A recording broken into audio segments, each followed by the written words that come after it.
Quando eu falo em moral de interesse, eu me refiro às teorias morais do século XVIII que valoram a ação humana em termos de um cálculo que opera como uma balança, ponderando as vantagens e as desvantagens de cada ato, comparando e avaliando os prós e os contras das ações humanas.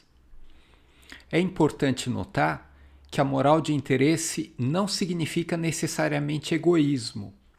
A moral de interesse não se confunde com a moral do indivíduo egoísta. Isso porque o cálculo de vantagens e desvantagens da moral de interesse não diz respeito apenas ao indivíduo, não diz respeito apenas ao interesse egoísta.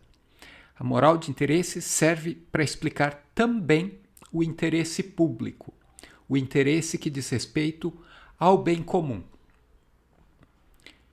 É um esquema de inteligibilidade, de psicologia moral, por assim dizer, que se presta à análise do comportamento das pessoas em sociedade. Eu chamo a atenção para o uso desse esquema na moral de interesse das doutrinas materialistas do século XVIII.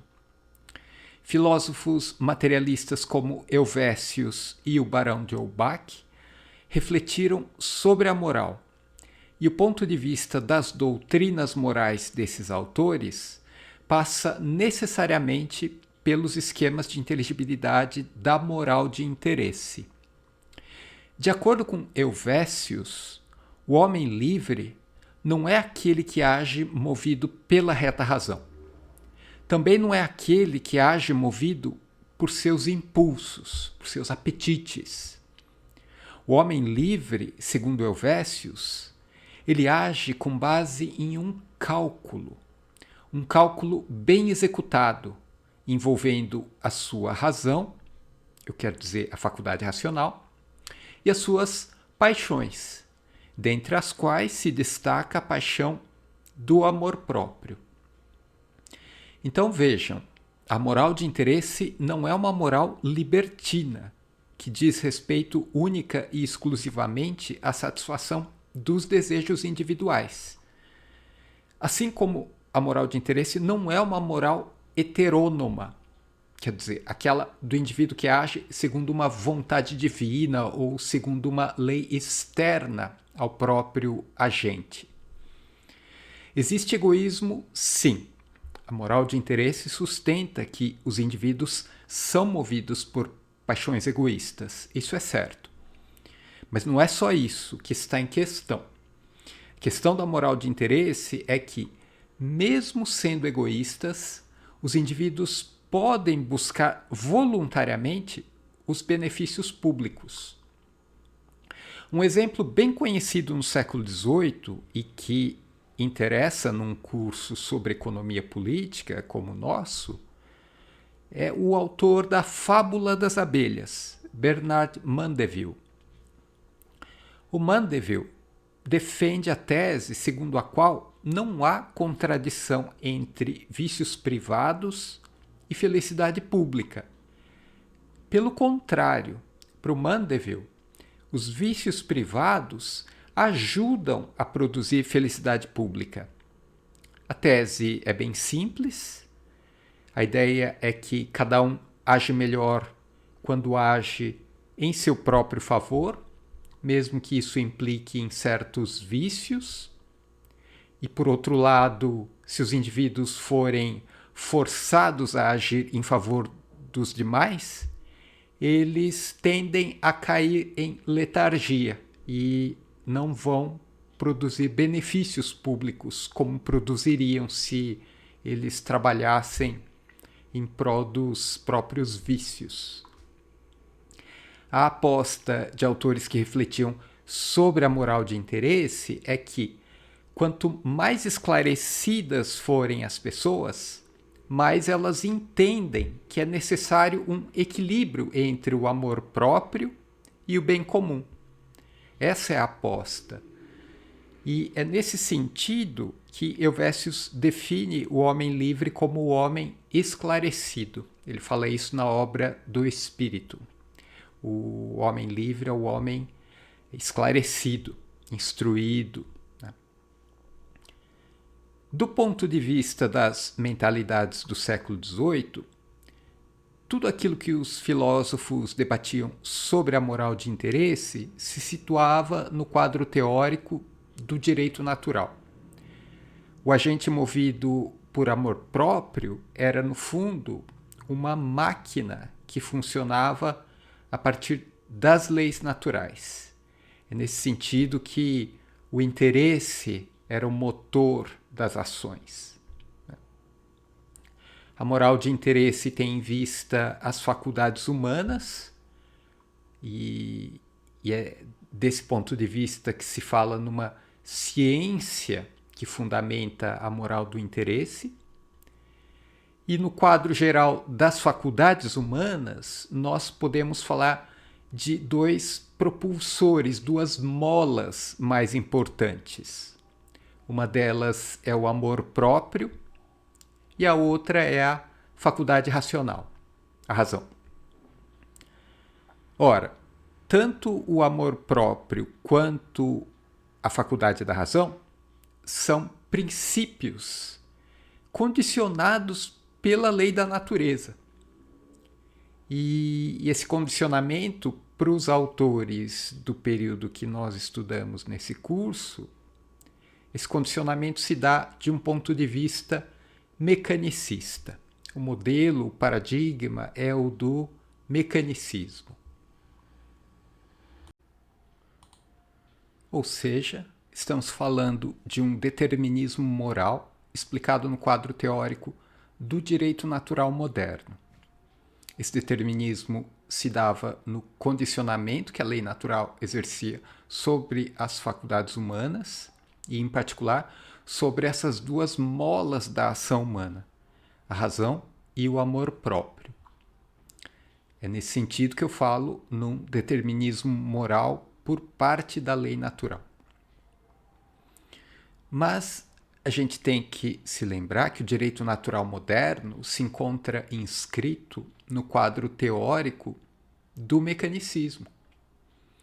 E daí nós termos que dizer que o determinismo moral da lei natural seja um determinismo mecanicista. A pergunta, então, que a gente se faz é a seguinte: como é possível se falar em liberdade num quadro de determinismo moral como esse? Quero dizer, como falar de liberdade diante desse, por assim dizer, mecanicismo moral? Ora, o determinismo da moral de interesse não impede que os filósofos falem de liberdade, porque até mesmo os materialistas mais dogmáticos admitem o assentimento no modelo das faculdades humanas.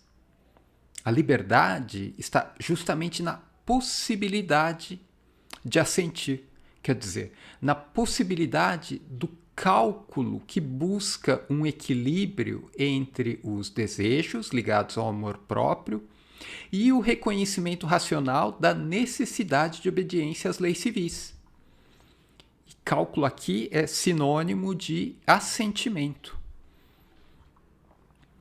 A liberdade na filosofia materialista é, então, a possibilidade de assentir contra ou a favor da lei natural.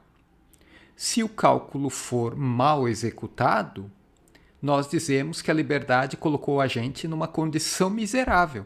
Isso é, uma condição em desacordo com a lei natural. E se o agente livre for esclarecido, ele vai ter consciência do erro do cálculo. Ele vai ter consciência da sua condição de ser miserável.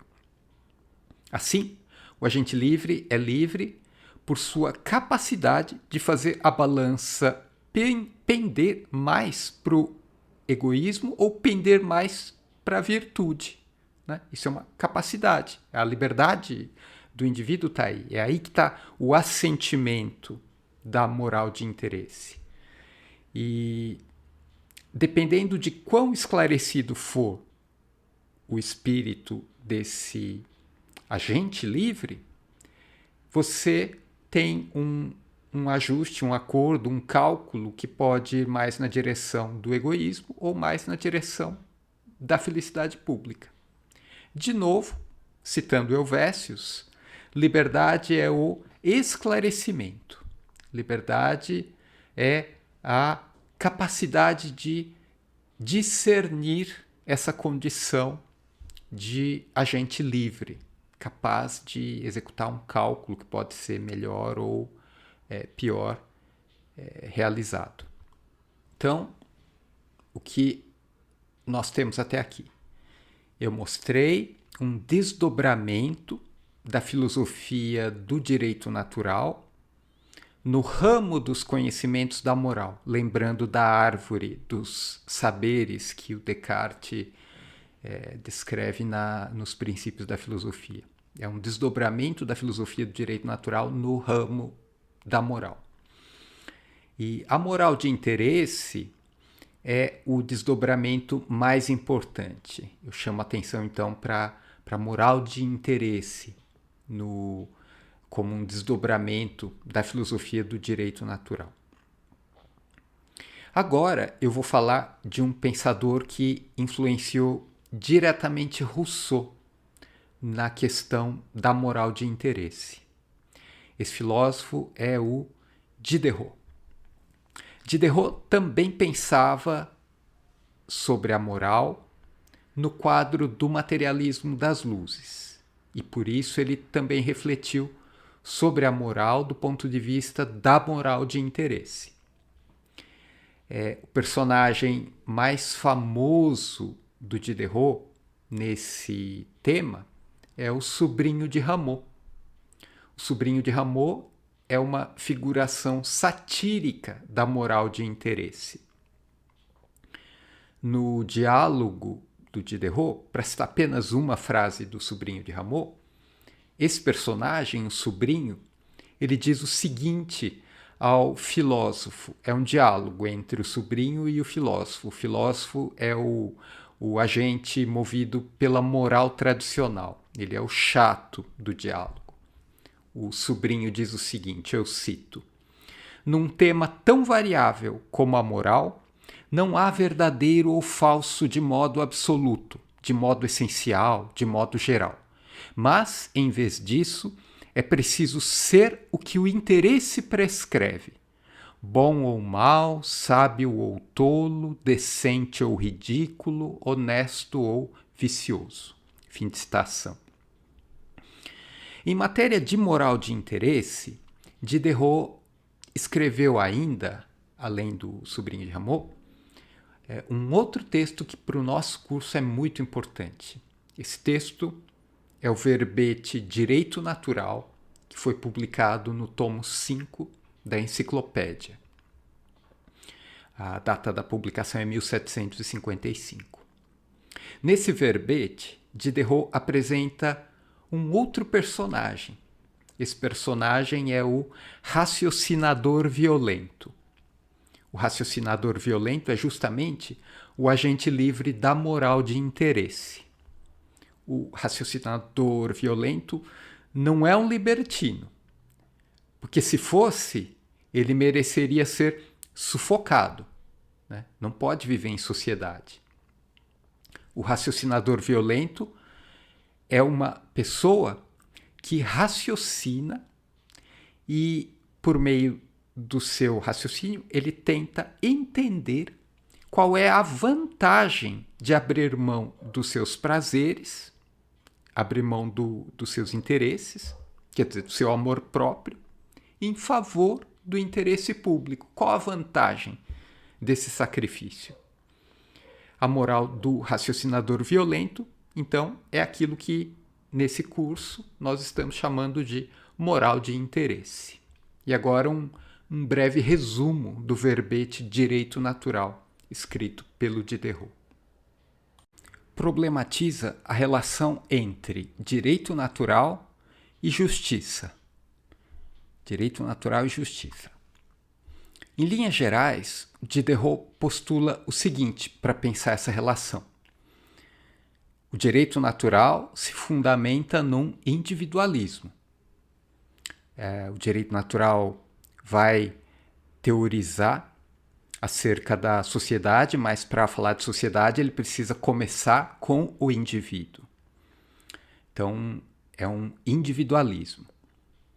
E se nós levamos esse individualismo às suas últimas consequências, nós vamos terminar num quadro teórico de filosofia moral onde é simplesmente impossível falarmos em justiça. Porque justiça é justiça de um ponto de vista coletivo, né?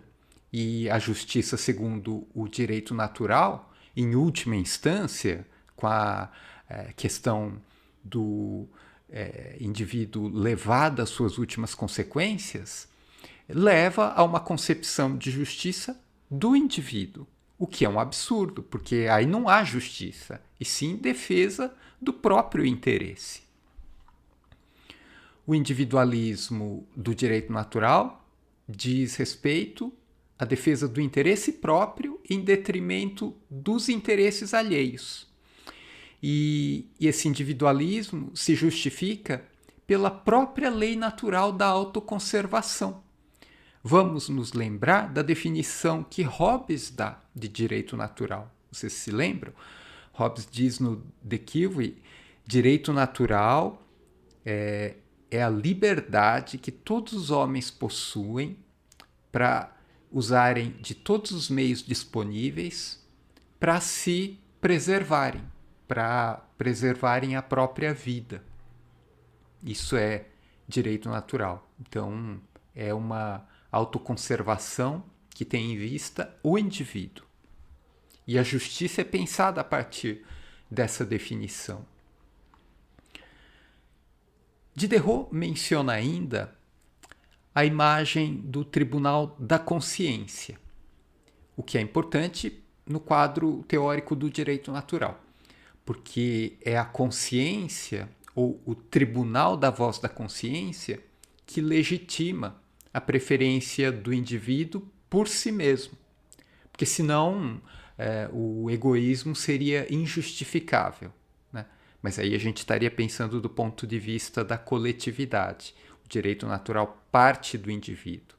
E é a voz da consciência, é o tribunal da consciência que autolegitima o indivíduo. Por isso, essa figura é importante.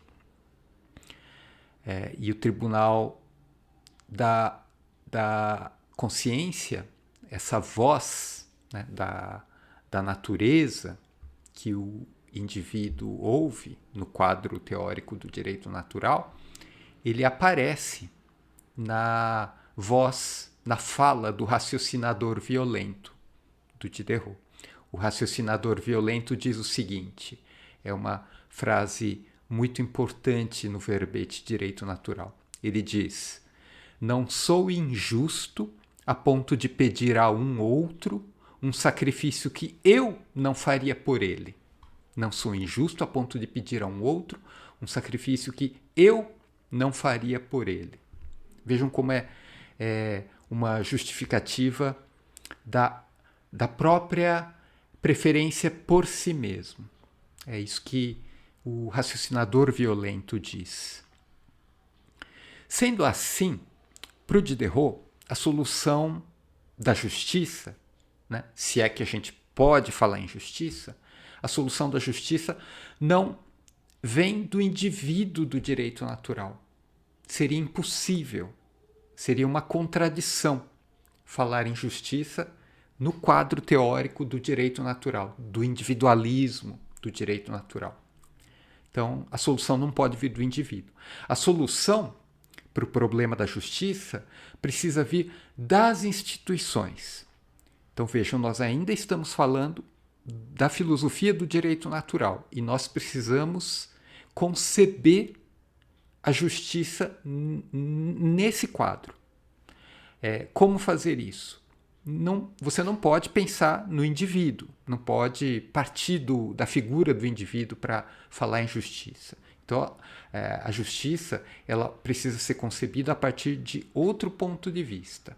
A solução vem, então, das instituições.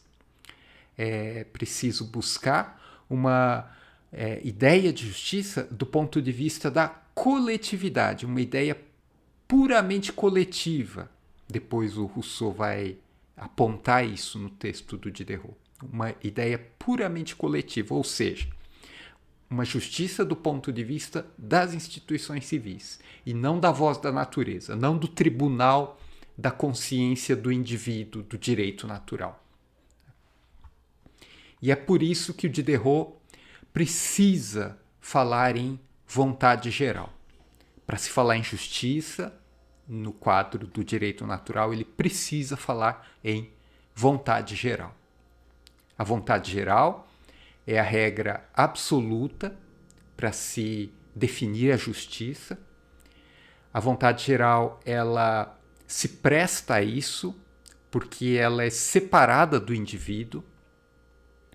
E justamente por ser separada do indivíduo é que a filosofia social, desse ponto de vista do direito natural, ela permite o estabelecimento de critérios de justiça. A vontade geral, então, é aquilo que o tribunal da voz da natureza não permite se fazer para que haja justiça na sociedade regulada pela lei natural, a sociedade teorizada pelos filósofos do direito natural.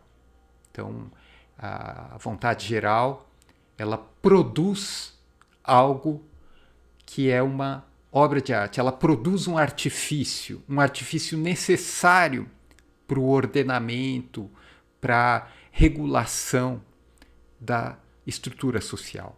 E esse artifício, esse recurso, essa instituição introduzida pela vontade geral é a justiça. E a vontade geral, como instância separada da voz da natureza, do tribunal da consciência, do raciocinador violento, a vontade geral não contradiz a filosofia do direito natural. Isso porque a vontade geral é coerente com o princípio da reta razão, que é o princípio mais importante do direito natural. A vontade geral, ela serve de fundamento para uma concepção de justiça que evoca o primado da reta razão sobre as paixões e, portanto, é coerente com a moral pregada, ensinada pelos filósofos do direito natural. E isso nem mesmo o raciocinador violento poderia recusar, porque ele é capaz de raciocinar, ele vai reconhecer a necessidade de obediência à reta razão e, com base nesse entendimento, que ele deve à capacidade de raciocínio dele, ele vai fazer o cálculo, vai ponderar os prós e os contras de se sacrificar em favor dos demais para que haja uma justiça. Isso é um ordenamento que vem da vontade geral, que é externa ao tribunal da consciência dele, e ele vai ter que assentir, ele vai precisar concordar com esse cálculo, né, que ele mesmo é capaz de realizar. Assim, o estabelecimento da vontade geral como regra dos deveres, como fundamento da justiça, e aí justiça pensada do ponto de vista das instituições e não do tribunal da consciência do indivíduo, né? O estabelecimento da vontade geral como regra dos deveres resolveria o problema da justiça tanto do ponto de vista do indivíduo quanto do ponto de vista da sociedade. Porque, por um lado, a vontade geral exige que o indivíduo silencie as suas paixões a fim de raciocinar, a fim de operar corretamente o cálculo, né? E até o homem violento, suposto pelo Diderot, vai concordar com isso. Então, por um lado, a vontade geral exige o silêncio das paixões, o que favorece o estabelecimento da justiça do ponto de vista social. E por outro lado, a vontade geral, ela não é algo totalmente alheio ao indivíduo, porque a vontade geral, ela pertence ao gênero humano.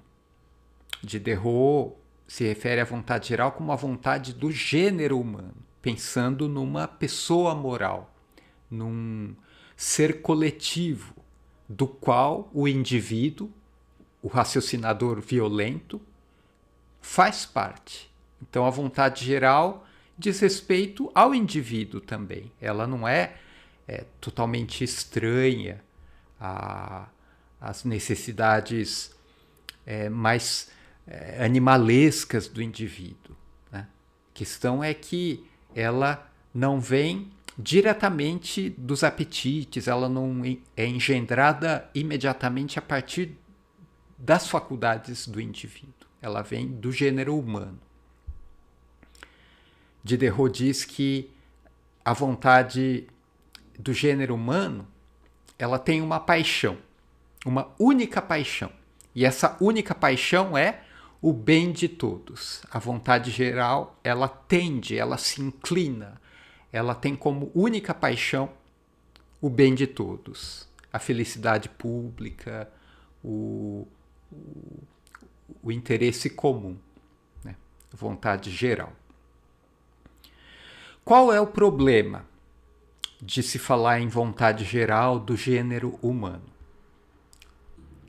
O problema é que, ao falar de uma vontade geral do gênero humano, Diderot, ele essencializa essa pessoa moral que ele denomina gênero humano. É como se ele desse uma essência para esse ser coletivo, o gênero humano. Ele naturaliza a sociedade. É isso esse é o problema. Essa naturalização da ordem social.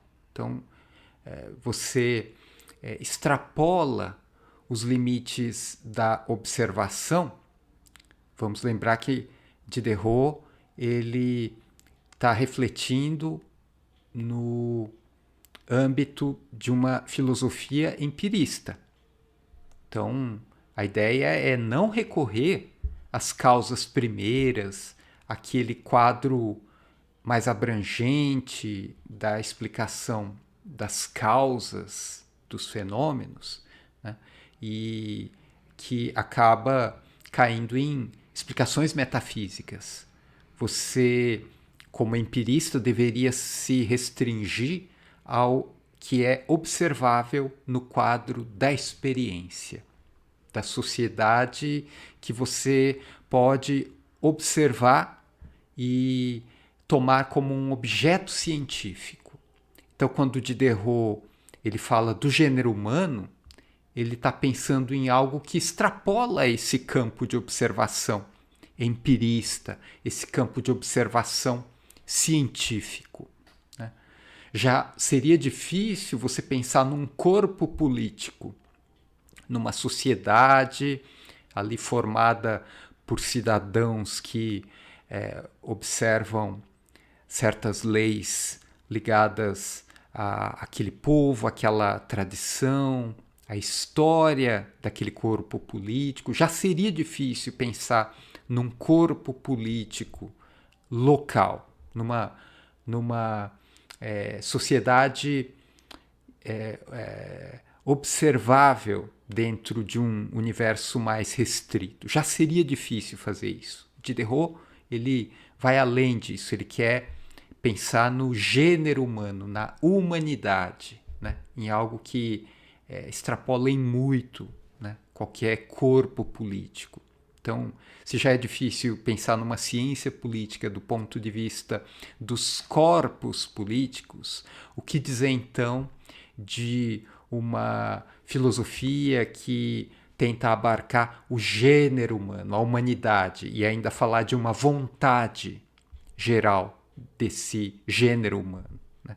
A gente não estaria muito distante de uma visão teológica em que um ser imenso chamado Deus, ele tem existência própria, ele existe por si mesmo e tem uma vontade, né?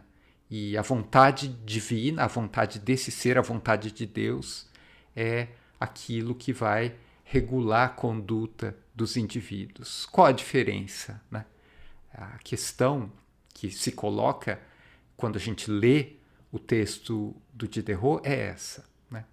Como é possível para um filósofo que pensa no quadro do empirismo falar de um gênero humano cuja vontade ela deve pautar a conduta dos indivíduos? Então essa é a dificuldade e é a partir dela que Rousseau vai refletir para pensar numa sociedade, só que não pressupondo a existência, pressupondo a essência de um gênero humano cuja vontade é chamada de vontade geral. Rousseau vai falar em vontade geral, mas não de um gênero humano. Então, a gente passa agora para o segundo texto da aula, que é o capítulo do Manuscrito de Genebra. O Manuscrito de Genebra, vocês sabem, é a primeira versão do Contrato Social.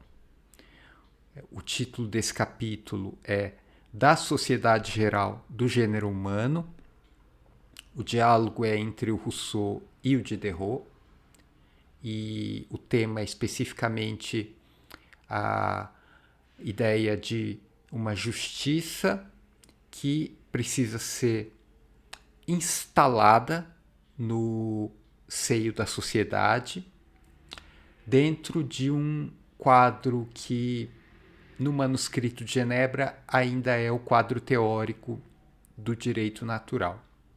Depois, no Contrato Social, na versão definitiva da obra, o Rousseau vai resolver a questão do direito natural, ele vai se posicionar de tal maneira que essa discussão toda que ele está tendo com Diderot no Manuscrito de Genebra vai ser superada. E aí ele não vai mais precisar prestar contas para o que o Diderot está colocando como problema filosófico no verbete direito natural.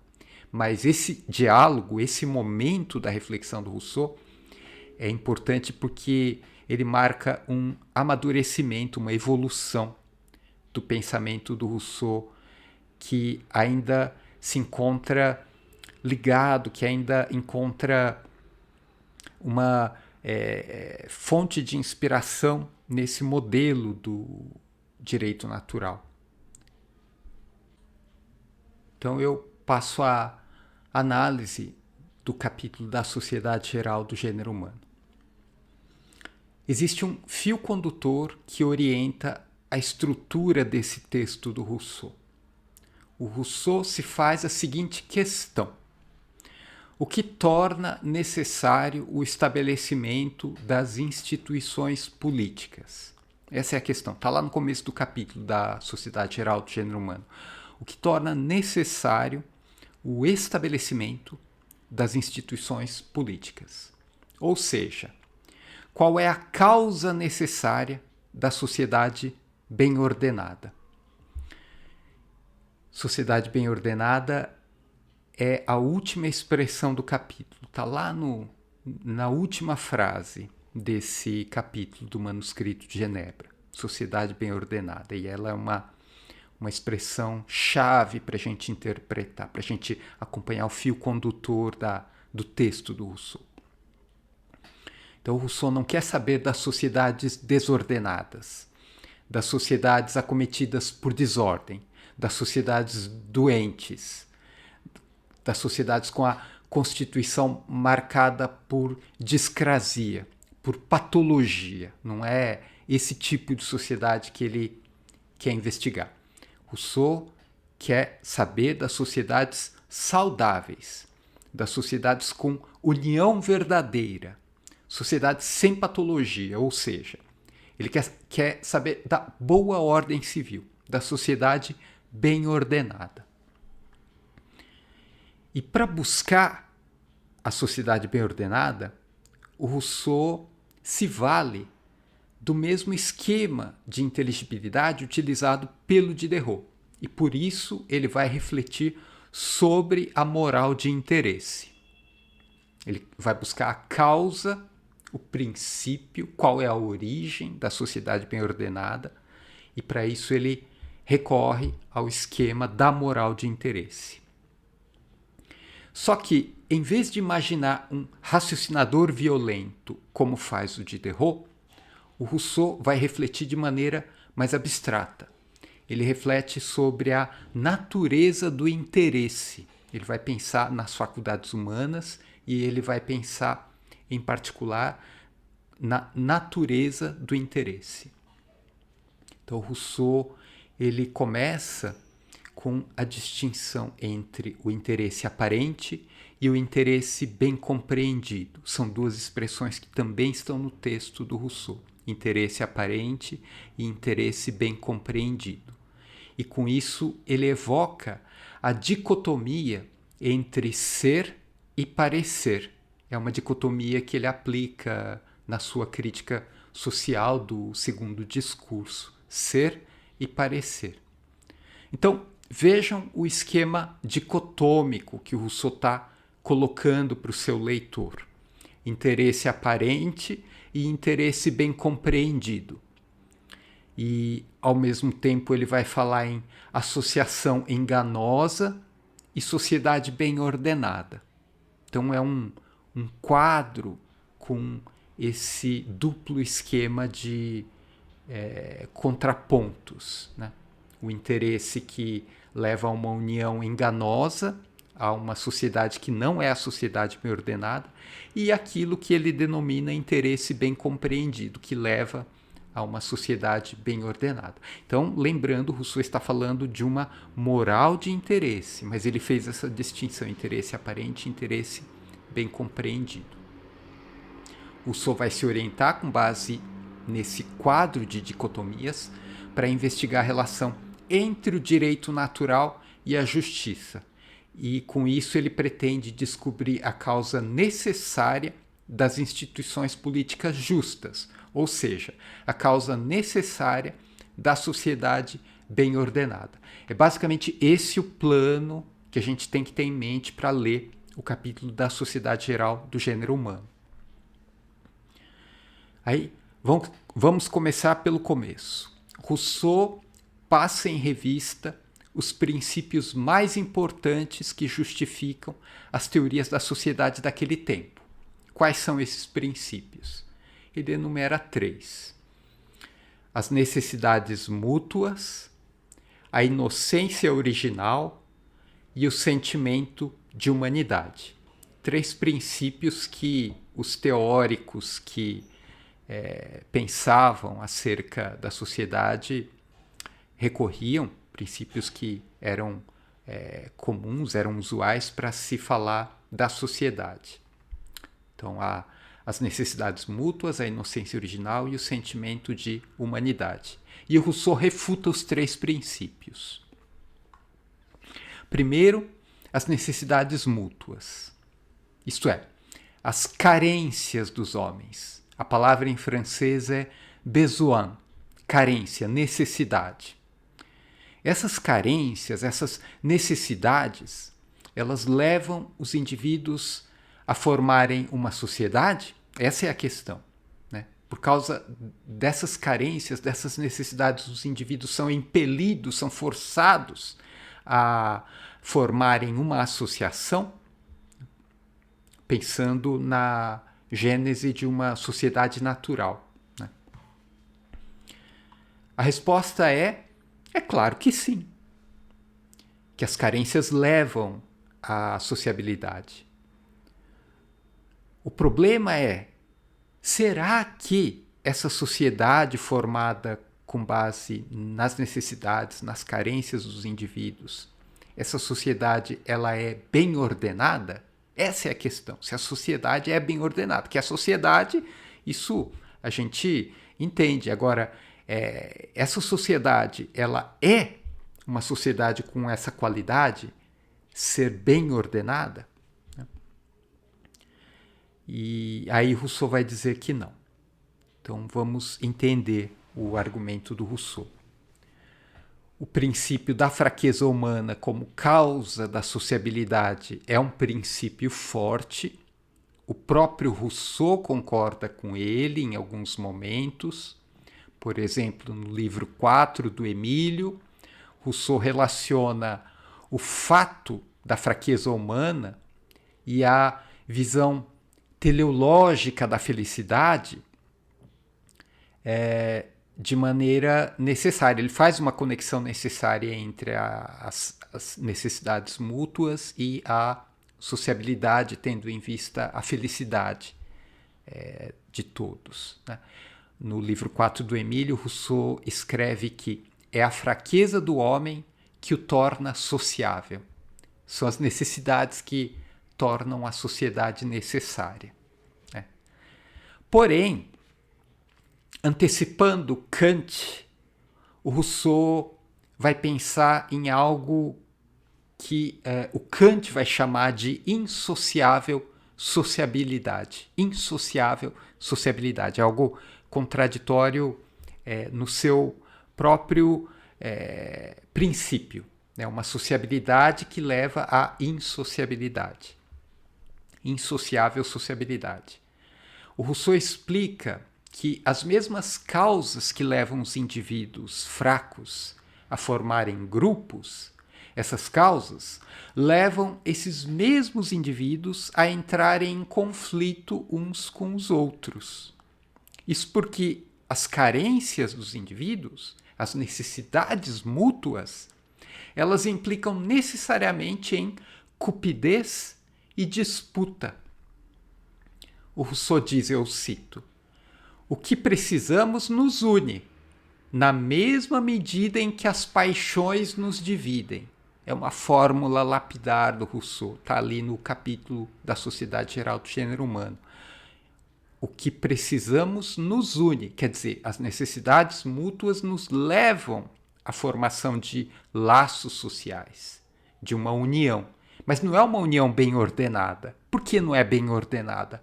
Porque o Rousseau diz, na mesma medida, o que ocorre é que as paixões nos dividem. Na mesma medida em que somos levados a formar esses laços, por causa das necessidades, na mesma medida as nossas paixões nos dividem. No segundo discurso, é justamente esse o diagnóstico do progresso do amor próprio. O progresso do amor próprio leva à formação de laços sociais, só que o desenvolvimento do amor próprio, ele mesmo, é que induz, transforma os indivíduos de tal maneira que eles são levados, são induzidos a entrar em conflito uns com os outros, né? O Hobbes, desse ponto de vista, estaria totalmente de acordo com o Rousseau aqui. E a gente fala do Hobbes para citar uma autoridade científica da época. E mais ainda, a associação que se forma com o objetivo de superar as necessidades mútuas é uma associação que cria necessariamente laços de dependência. Dependência, essa palavra para o Rousseau é muito pesada. Dependência. E essa dependência, mesmo que ela não tenha vícios originais, ela vai sofrer aperfeiçoamentos. A gente se lembra, o homem, segundo Rousseau, ele é perfectível, ele se aperfeiçoa. E a dependência, mesmo que ela não seja nociva originalmente, ela vai se aperfeiçoar e vai se degenerar. E essa degeneração vai levar a dependência a relações serviço. O homem vai se tornar escravo dos demais e dos próprios vínculos, das próprias instituições que são estabelecidas.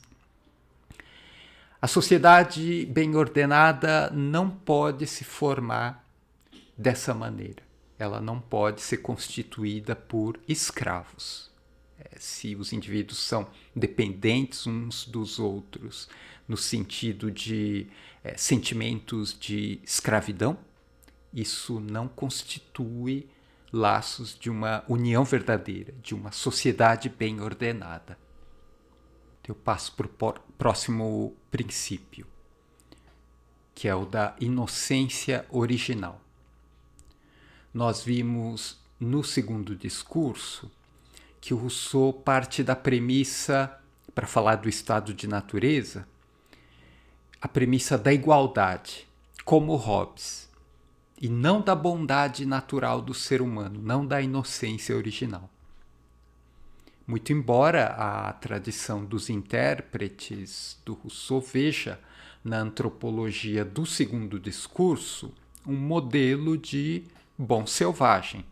Na verdade, o Rousseau nunca usa essa expressão bom selvagem. Ele fala do homem natural, do homem primitivo, mas ele não usa esse predicado moral bom para falar do selvagem. Né? O selvagem ele está em estado de natureza. Ele é isolado inicialmente e é inocente, mas não no sentido de ser bom. Né? Mas enfim, essa é uma sutileza aí no modelo antropológico do estado de natureza, a gente não tem como entrar nisso muito a fundo. Então, a premissa, o princípio da inocência original como uma justificativa, como uma causa necessária da sociedade bem ordenada. Será possível? Parece que o Rousseau, de certa forma, concorda com isso. A questão é, será que se essa inocência original, se essa bondade natural, podemos falar assim, se ela for preservada, se isso acontecer, será que a sociedade formada pelos bons selvagens vai ser uma sociedade bem ordenada? De maneira bem rasteira, bem simplificada, dessa maneira que a gente poderia formular a questão. E a essa formulação, o Rousseau responde: sim, é claro. Se os inocentes pudessem, os bons selvagens pudessem se unir numa sociedade, se essa sociedade seria uma sociedade verdadeira, claro. Né?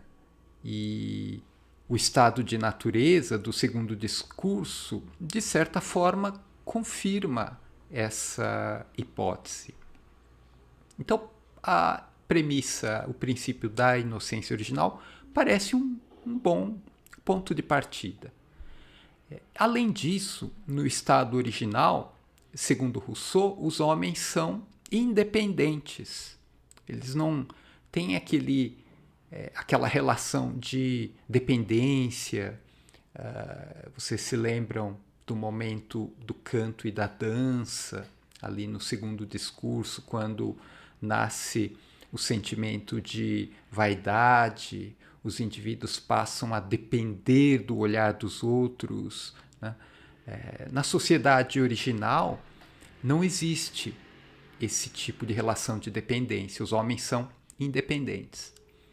E isso poderia ser traduzido como liberdade. Os homens são livres no sentido de serem independentes uns dos outros. É aquilo que o Rousseau chama de liberdade natural.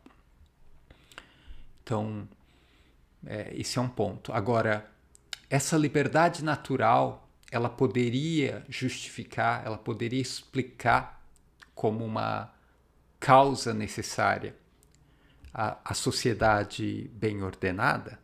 Né? Há várias dificuldades para se pensar nesses termos. E o Rousseau, para voltar no segundo discurso, ele se refere à condição primitiva do homem natural como uma condição, um estado em que o homem raciocina pouco ou não raciocina. A faculdade do raciocínio vai ser desenvolvida ao longo dos progressos, na medida em que o ser humano se aperfeiçoa ao longo da história hipotética narrada ali no segundo discurso. Então, o homem primitivo, na sua condição original, ele tem uma capacidade pífia de raciocínio.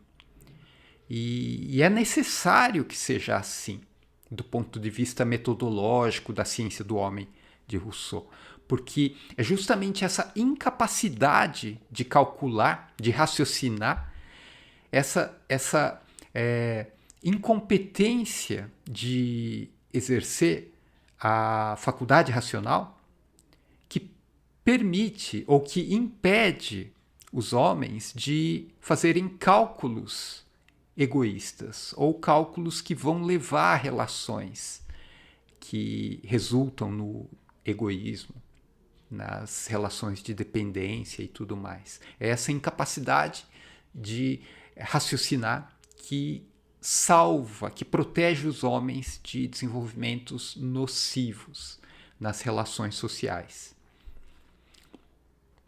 O selvagem não consegue fazer cálculos de previsão do futuro.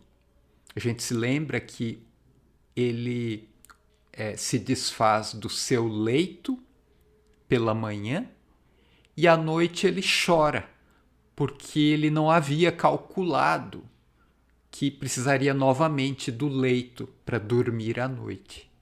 O selvagem ele não tem essa capacidade de prever que vai precisar da cama de novo depois que ele acorda pela manhã.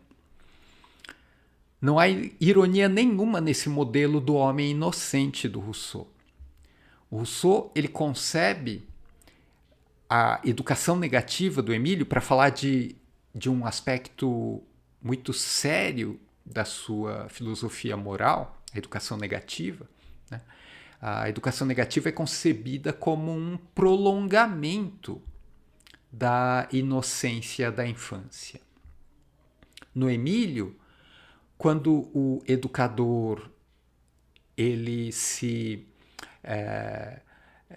organiza para adiar o desenvolvimento da razão da criança, isso significa que o que está em jogo é uma preservação da moral, é uma proteção da moral da criança contra as corrupções que os progressos, que os desenvolvimentos do espírito e das instituições vai acabar causando.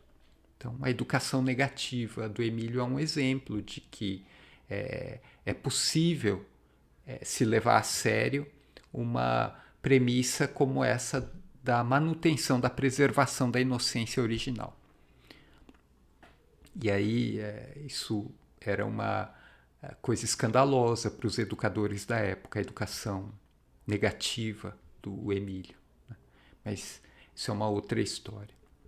Vamos lembrar ainda, voltando para o segundo discurso, que o Rousseau, ali ele afirma na primeira parte do segundo discurso, que o homem que reflete, o homem que raciocina, ele é um animal depravado.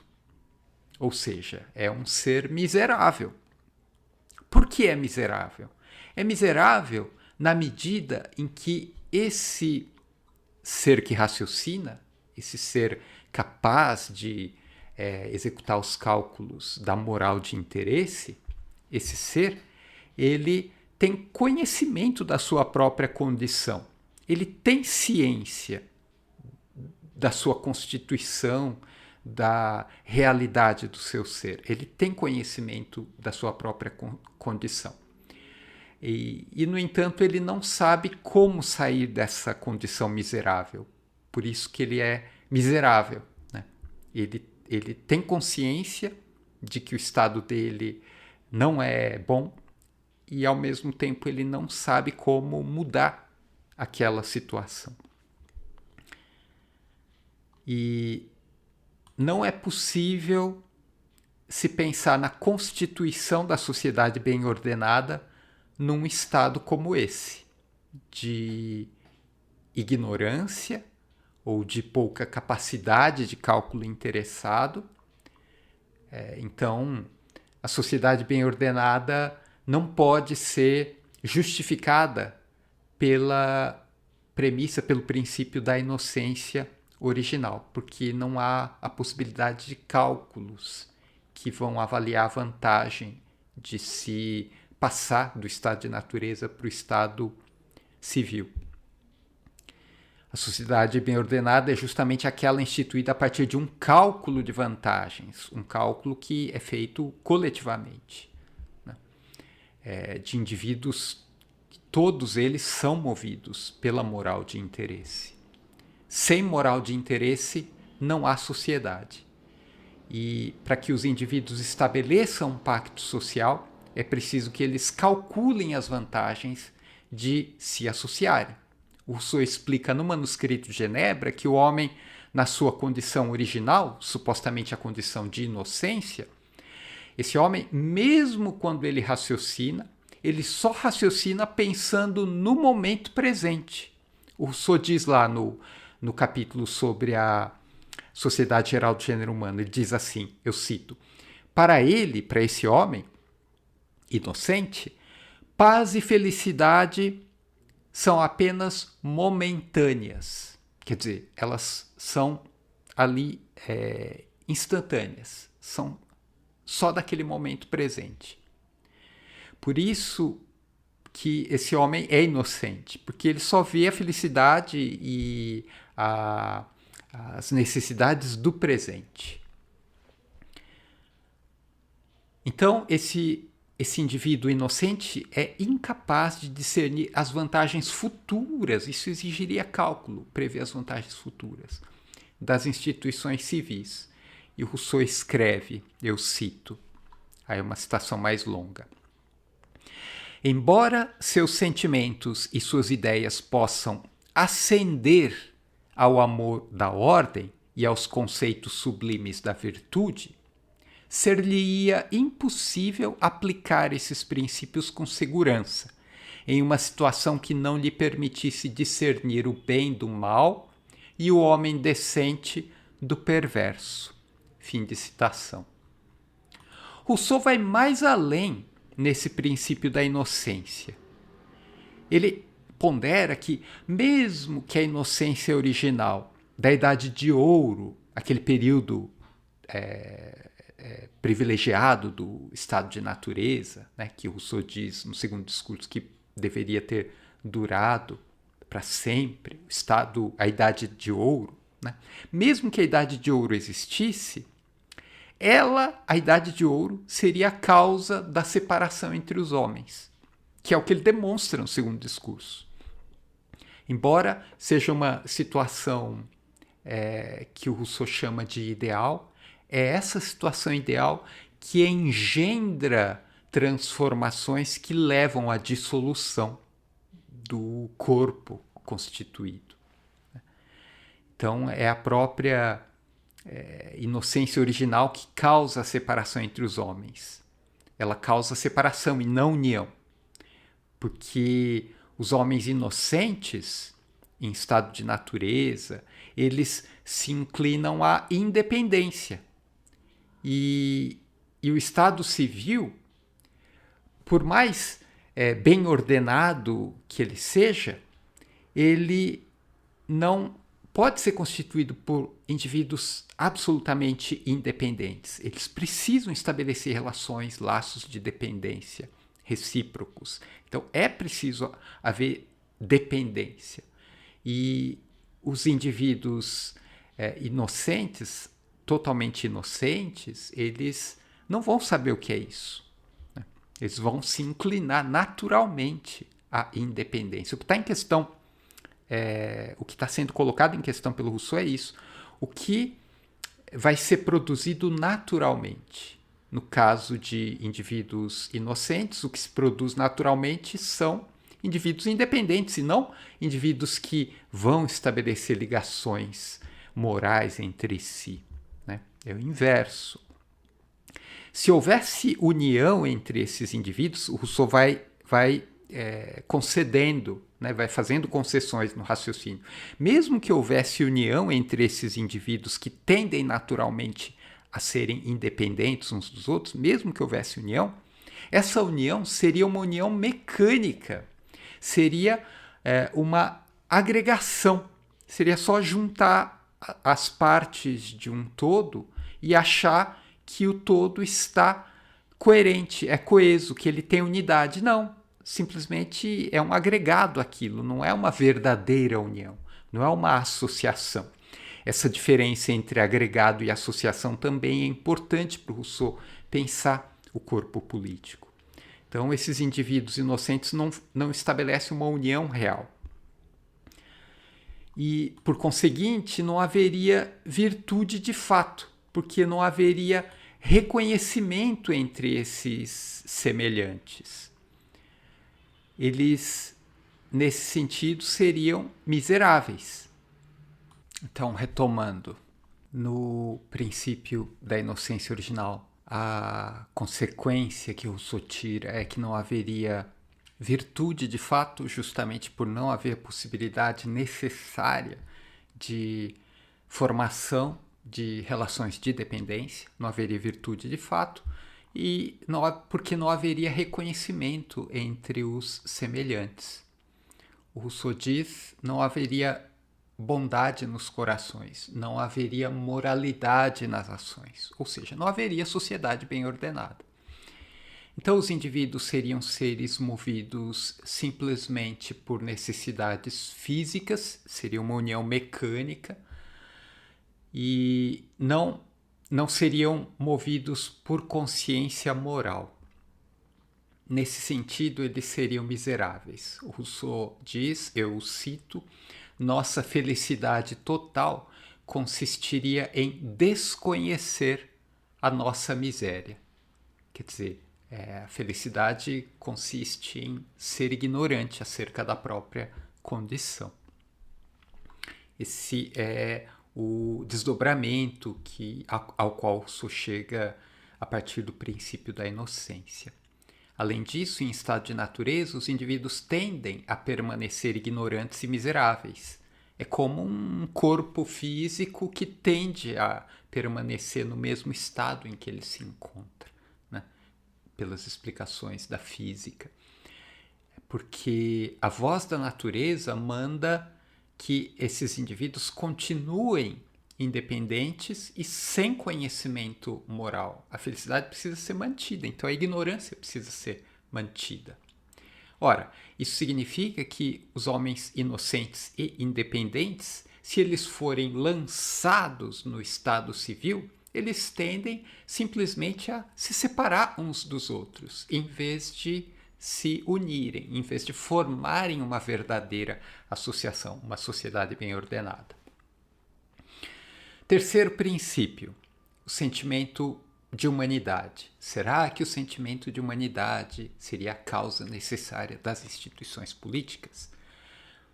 O Diderot já está apelando, porque ele lembra, de certa forma, a premissa da sociabilidade natural que a gente viu lá no Grotius. Grotius, ele admite essa premissa da sociabilidade natural. Bom, a necessidade do laço comum viria então do sentimento de humanidade?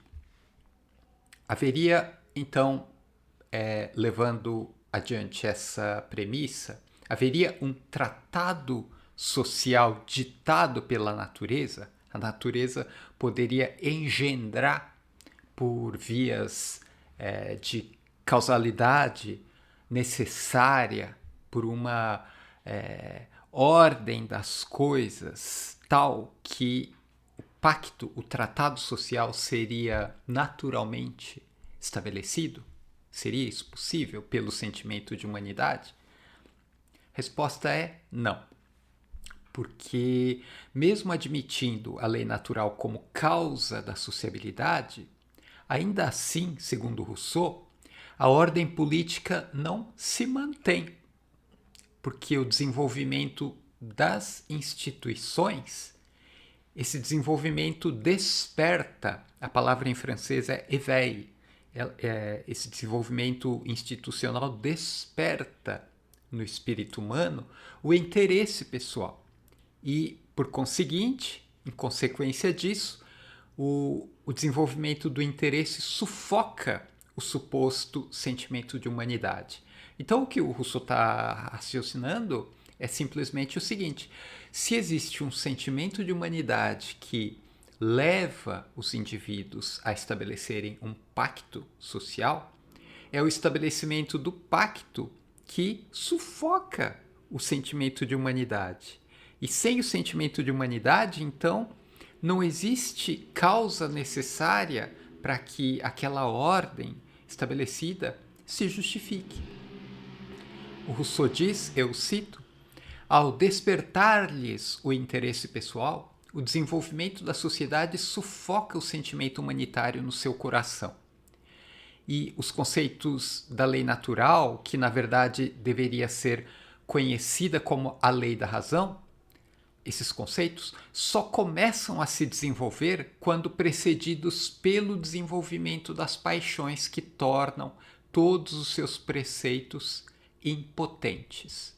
Então, Rousseau refuta também o princípio do sentimento de humanidade.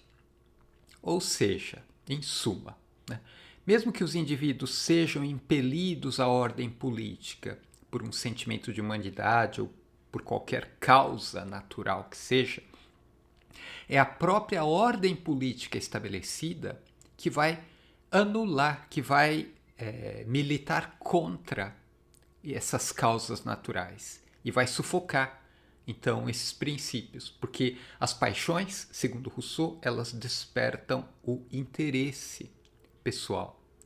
E aqui a gente vê uma analogia entre o individualismo causado pelo direito natural e o egoísmo causado pela racionalidade instituída. Quer dizer, se o quadro teórico do direito natural ele leva a um comportamento dos indivíduos que é um comportamento individualista, eles tendem naturalmente a serem independentes e ficarem afastados uns dos outros e não formarem associação. Se por um lado a gente tem isso, por outro lado a gente tem que a racionalidade que se estabelece na formação da ordem política, essa racionalidade ela é causa de egoísmo, de sentimentos que vão destruir a própria ordem instituída. Então, são coisas contraditórias que não podem sustentar algo tão sublime, algo tão importante como Rousseau deseja investigar, que é a sociedade bem ordenada. Então, a conclusão até aqui: o pacto social ditado pela natureza é uma quimera, é uma coisa que não existe. Porque, para Rousseau, como a gente vai ver no contrato social, na versão definitiva do contrato, o pacto ele deve ser puramente civil. Ele não pode ter causas naturais. E a metáfora da química, ela chega para reforçar essa crítica à ideia de uma sociedade natural do gênero humano. É a metáfora da química que o Rousseau utiliza para ilustrar a impossibilidade de se pensar uma sociedade com causas naturais. Rousseau diz o seguinte: se a sociedade geral existisse de fato, seria algo de natureza diferente daquilo que a compõe, das suas partes constitutivas, se ela existisse de fato, fora dos sistemas filosóficos, o Rousseau diz. Seria algo diferente, de natureza diferente daquilo que a compõe. Ou seja, seria algo diferente daquilo que se conhece acerca da natureza humana, das faculdades do ser humano, das molas propulsoras do agente livre. Seria algo de natureza diferente desses mecanismos que levam o indivíduo, seja ele o raciocinador violento do Diderot, seja o homem em estado de natureza do Rousseau, seja esse indivíduo ele qual for, né? A natureza das faculdades, da constituição desse indivíduo é diferente da natureza do corpo social. E daí que o Rousseau ele chega ao ponto onde ele pode refutar a figura do gênero humano como pessoa moral, dotado de uma vontade geral. Porque para o Rousseau, segundo o que a gente viu até aqui, essa pessoa moral, que não é o gênero humano, vai ser um corpo político, né? Essa pessoa moral, ela é uma obra de arte, é um artifício, não é um dado da natureza. Então, até mesmo a pessoa moral, o corpo coletivo, que vai expressar a vontade geral, que deve pautar a justiça, as regras da civilidade no corpo político, essa pessoa moral, ela é um artifício, ela é uma criação, ela é uma produção, uma obra de arte dos indivíduos que compõem esse corpo. Eu cito a passagem da metáfora química, que é importante para a gente entender o modelo político do contrato social. Se a sociedade em geral existisse fora dos sistemas dos filósofos, seria, como disse, um ser moral com qualidades distintas daquelas dos seres particulares que a constituíssem, assim como os compostos químicos têm propriedades que não pertencem a qualquer um dos elementos que os compõem. Mais adiante, Rousseau diz, nessa metáfora, né, haveria uma espécie de sistema nervoso central. A tradução aqui não é boa. O melhor seria, haveria uma espécie de sensorium comum, que para os médicos era um centro para onde convergiam todos os estímulos sensoriais do corpo do ser vivo, sensorium comum. Então, Rousseau traz essa imagem da medicina para descrever o corpo formado, né, pelos indivíduos aqui movidos por causas naturais, por lei natural, né, por processos da natureza. Então, seria uma impossibilidade, na verdade. Haveria uma espécie de sistema nervoso central, sensório comum, a conectar todas as partes. O bem ou o mal públicos não seriam apenas a adição dos bens e males privados, como uma simples soma, um simples agregado, né? Mas, em vez disso, residiriam na conexão que os unisse. Seria maior do que esse mero somatório e, em lugar de basear-se na felicidade dos indivíduos, a felicidade coletiva seria em si mesma a fonte da felicidade individual. Ou seja, seria uma quimera, seria algo que realmente não se observa na prática, nas sociedades historicamente instituídas. Então, o que a gente tem até aqui? O raciocínio do Rousseau, a construção argumentativa do Rousseau é a seguinte: esse ser coletivo, essa pessoa moral que o Diderot está chamando de gênero humano, que é uma entidade natural, né, ela não existe, é uma quimera.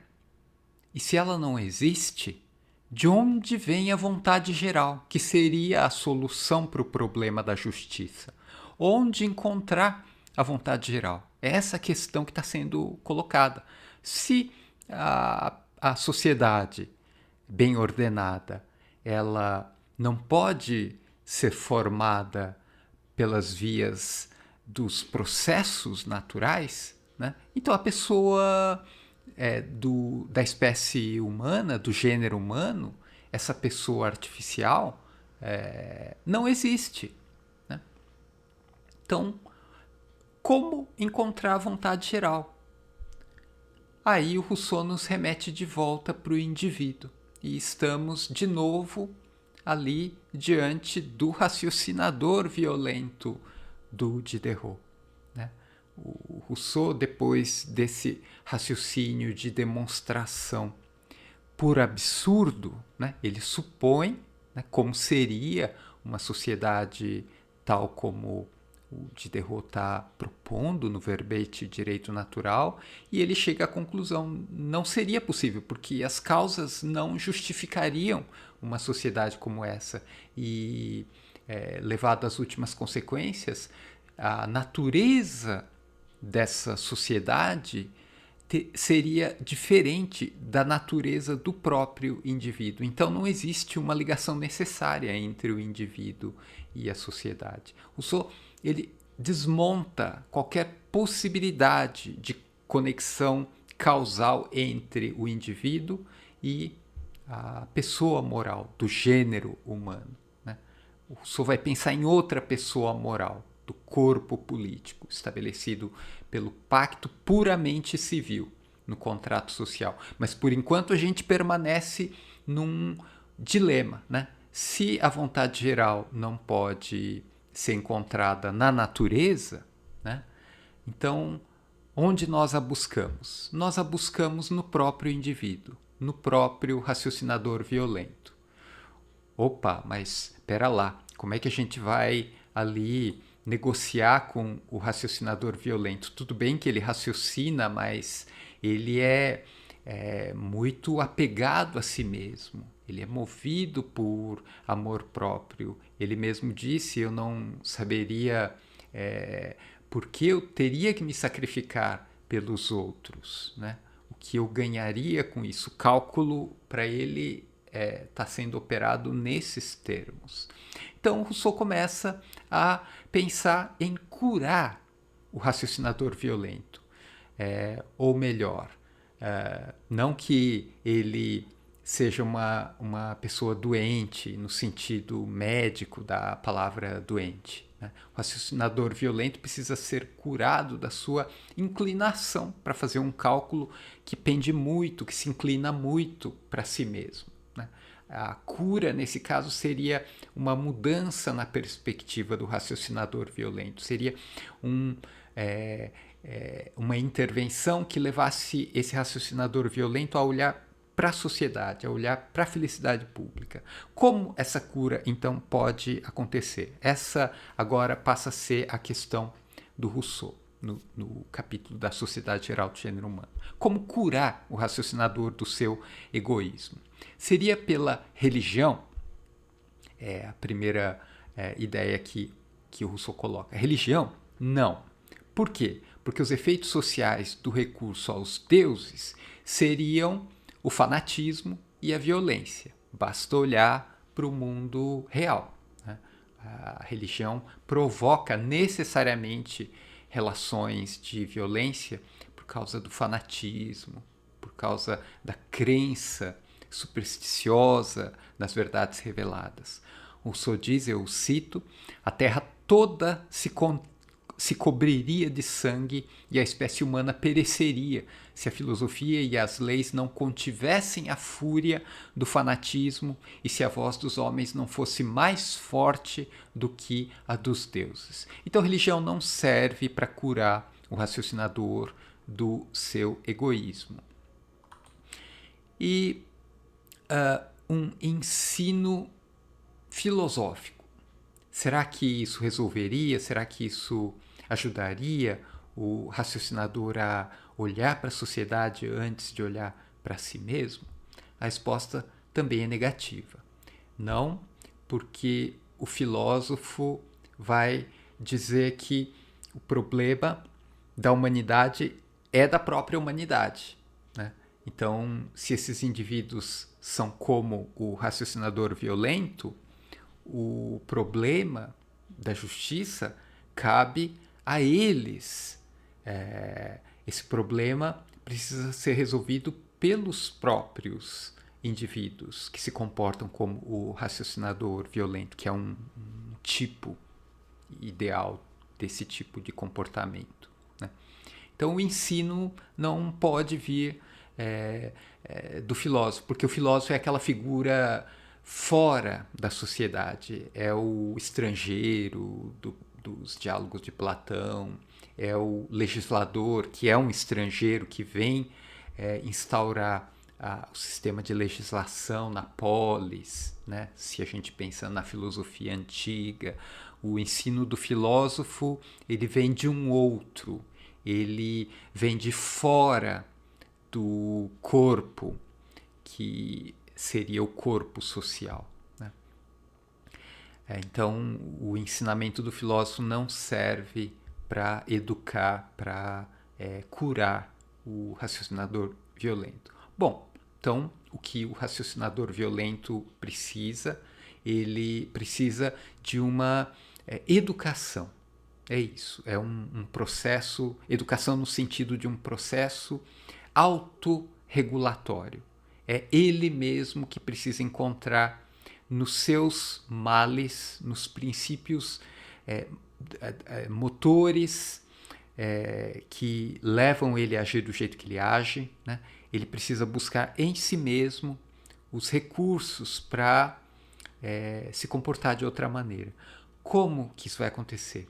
Rousseau está colocando para o seu leitor o problema da educação.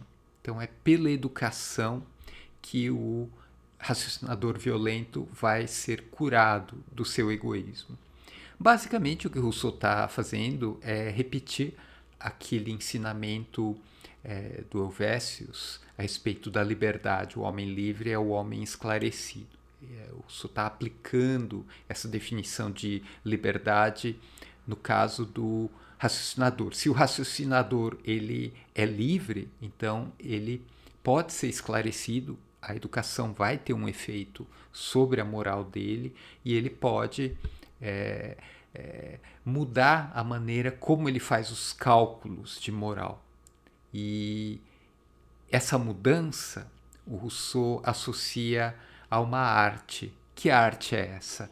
É a arte de generalizar ideias, ele diz. A arte de generalizar as ideias.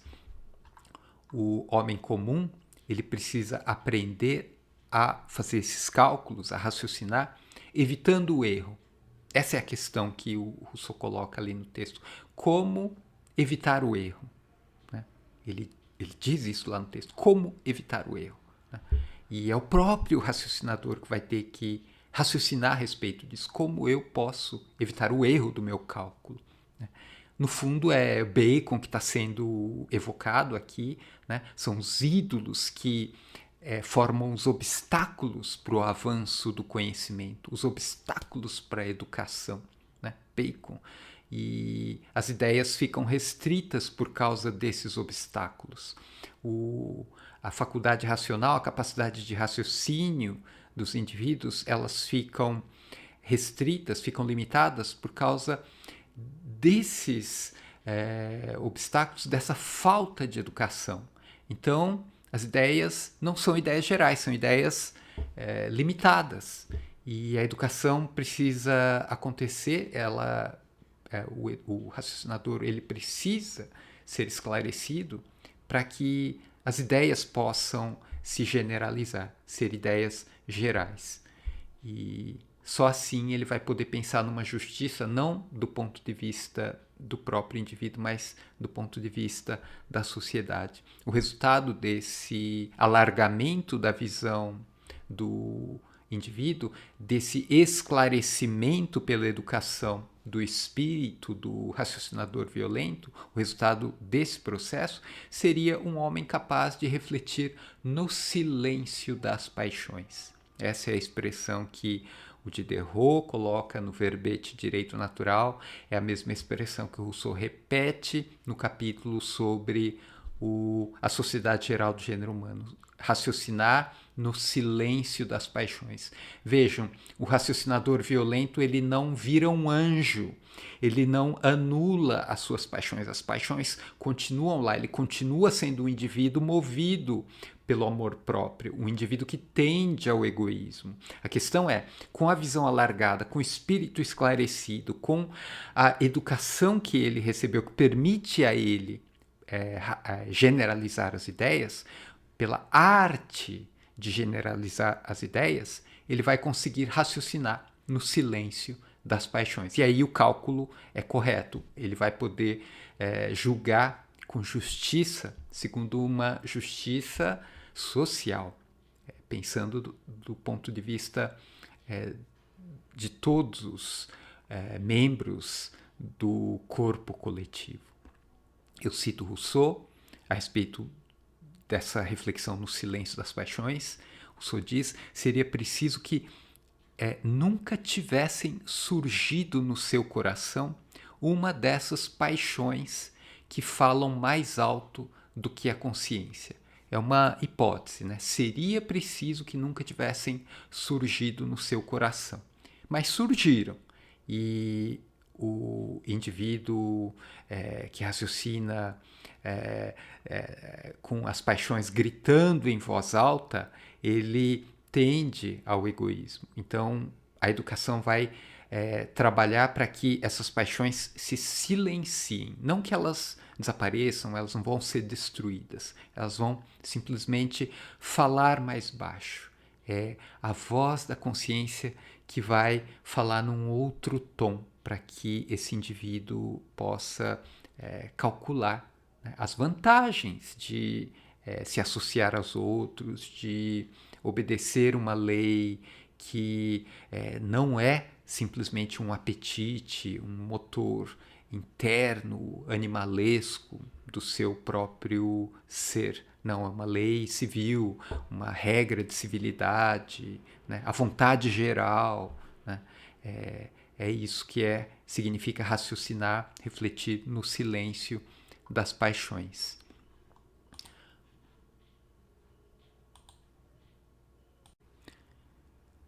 Isso pode parecer muito abstrato, mas o Rousseau está pensando de um ponto de vista bastante pragmático, a gente poderia dizer. Como um empirista, o Rousseau pensa na observação e na experiência. O que significa educar o raciocinador violento? Educar o raciocinador violento, ensinar a ele a arte de generalizar ideias, colocá-lo diante de exemplos de virtude que permitam a ele generalizar aquilo que ele vê, aquilo que ele observa, os exemplos de virtude que ele percebe ali no campo de observação dele. Rousseau escreve o seguinte, eu cito, ele está falando como passar dos objetos particulares para os objetos gerais, como se dá essa arte de generalizar ideias. Rousseau escreve o seguinte: a criação de pequenas repúblicas nos leva a pensar sobre uma grande república.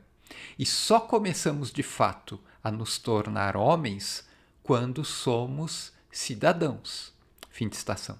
Então, nós só começamos a conhecer o gênero humano, seja lá o que for isso, a partir do momento em que nós conhecemos a nós mesmos enquanto cidadãos, que é uma realidade bem mais restrita, bem menos abrangente do que a realidade do gênero humano, da humanidade, do sentimento de humanidade, né?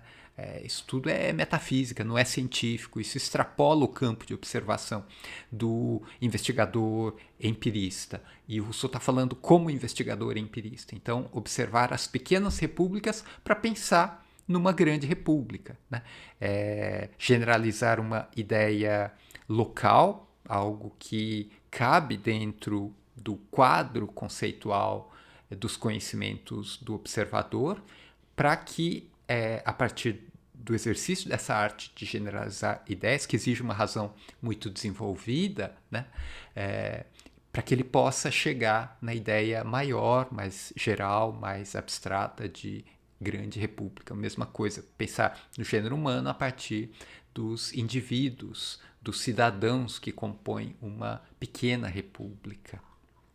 Eu termino então a aula com a citação do último parágrafo do capítulo da Sociedade Geral do Gênero Humano, que se explica por si só. Ele resume tudo isso que eu expus aqui e ele sintetiza, ele reúne no seu vocabulário todo essa sequência de argumentos que refutam a possibilidade de uma causa natural da justiça, do estabelecimento de uma sociedade bem ordenada, né?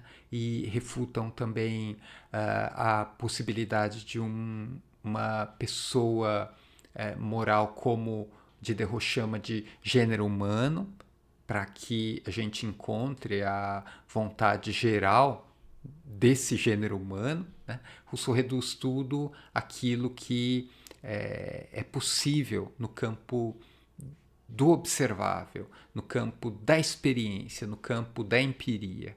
E é a partir desse campo limitado, mas que pode ser generalizado, né, pelo exercício da arte de generalizar ideias, pela educação, por uma técnica, né, de desenvolvimento do espírito, né, que é a educação. Daí a importância da educação na filosofia do Rousseau. Então, por causa desse olhar mais pragmático, desse olhar empirista propriamente dito, é que Rousseau vai poder deixar de lado as premissas do direito natural e pensar numa sociedade puramente civil, com fundamento puramente civil, puramente humano. Eu cito aqui o último parágrafo e a gente pode comentar mais coisas depois.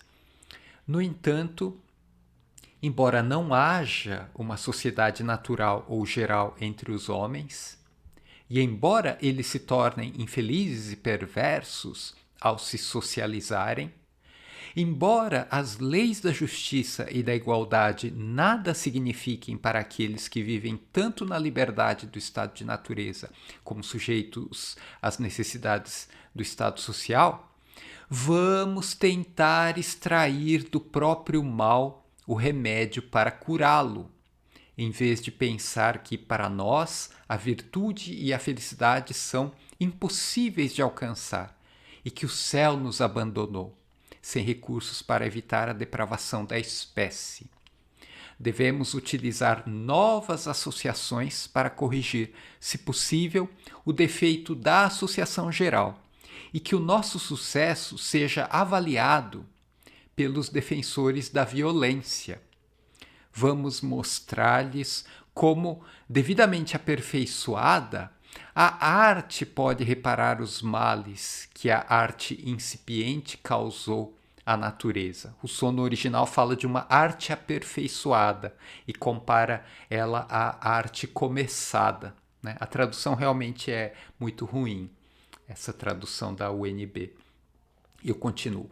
Vamos exibir-lhes toda a miséria do estado que consideravam feliz, toda a falsidade do raciocínio que reputavam sólido.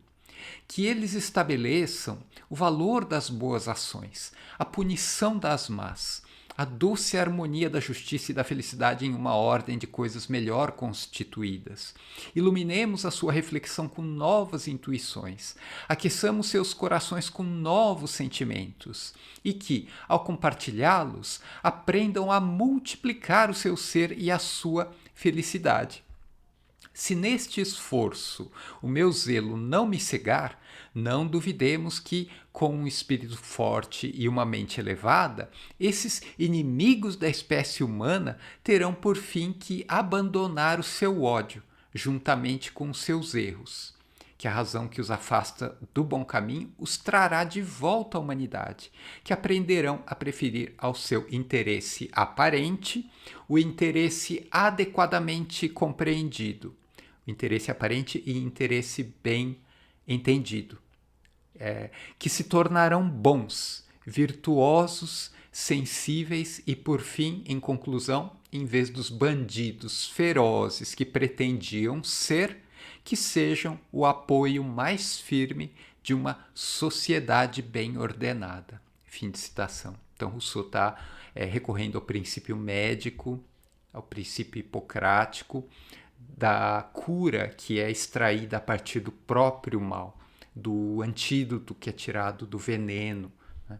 O Rousseau está usando essa imagem para falar da educação do raciocinador violento, porque só pela educação, só por meio da arte de generalizar ideias, só a partir do próprio indivíduo, da premissa primeira da filosofia do direito natural, só a partir da célula da sociedade, que é o indivíduo, emblematizado no personagem do raciocinador violento, só a partir dele é que a vontade geral pode ser conhecida. Não é buscando numa entidade metafísica, como Diderot parece sugerir no verbete direito natural, não é buscando no além do que é observável, naquilo que está além da experiência, que a gente vai encontrar a vontade geral. O Rousseau diz, nós encontramos a vontade geral curando os nossos próprios motores, os nossos próprios móveis que nos levam ao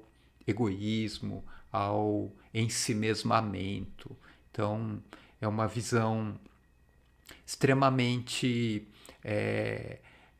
ao mesmo tempo, mecânica, é totalmente coerente com o iatromecanicismo, com aquilo que a gente viu dos modelos das ciências, segundo o paradigma mecanicista dos séculos XVII e XVIII, é totalmente coerente com esse paradigma, com esses modelos, e ao mesmo tempo é uma visão que aponta para além, porque a educação pode levar a novos caminhos que só uma mente esclarecida, só um espírito com capacidade alargada de compreensão das coisas é que vai poder discernir de maneira segura para onde a gente está indo. E a sociedade bem ordenada, segundo Rousseau, está nesse não lugar. Né? Não é uma quimera, mas é um lugar que ainda não é conhecido, que só pode ser conhecido com o aperfeiçoamento de uma realidade que não pode ser negada, mas que ao mesmo tempo não pode ser elevada além do que ela merece. Então, o indivíduo, como o raciocinador violento, ele não precisa ser sufocado, né? Ele não merece a pena de morte, ele merece viver, mas ele precisa ser curado dos vícios que impediriam a formação, o estabelecimento de uma sociedade bem ordenada. Bom, era isso que eu tinha para falar nessa aula. Eu espero que eu tenha sido claro, apesar do texto estar um pouco confuso no final, mas em linhas gerais era isso. A leitura do texto do Rousseau em contraponto com o texto do Diderot, ela é suficiente para a compreensão de tudo isso que eu expliquei, ou que eu tentei explicar nessa aula. Então, obrigado pela atenção de vocês.